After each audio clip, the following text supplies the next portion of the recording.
जय Shri Ram. Income tax GST की दुनिया में आपका वेलकम है। आज का टॉपिक है क्रेडिट नोट से रिलेटेड जो आईएमएस में गिवन है under GST act. Credit note में अपने पास क्या आते हैं? आईएमएस में दो ऑप्शन आते हैं, एक्सेप्ट और रिजेक्ट। पेंडिंग ऑप्शन नहीं आता।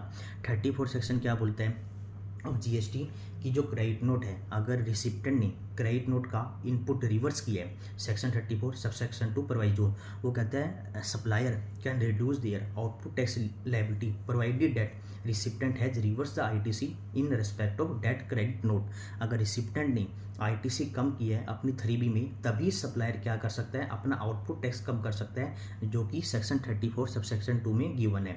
ठीक है, तो अब क्रेडिट नोट को रिसिप्टेंट ने एक्सेप्ट किया। एक्सेप्ट करने का मतलब क्या है? रिसिप्टेंट का आईटीसी कम हो जाएगा, वहाँ से सप्लायर की आउटपुट टैक्स लायबिलिटी कम हो जाएगी।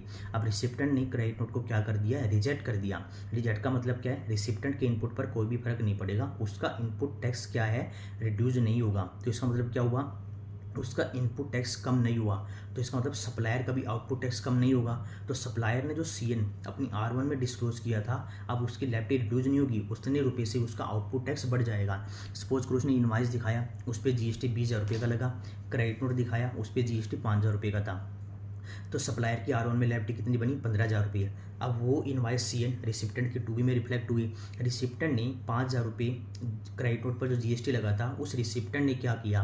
उस क्रेडिट नोट को रिजेक्ट कर दिया। तो रिसिप्टेंट को आईटीसी नहीं मिला, मतलब रिसिप्टेंट ने आईटीसी रिवर्स नहीं किया अंडर सेक्शन 34। तो 34 के अकॉर्डिंग सप्लायर भी अपना आउटपुट टैक्स कम नहीं कर सकता।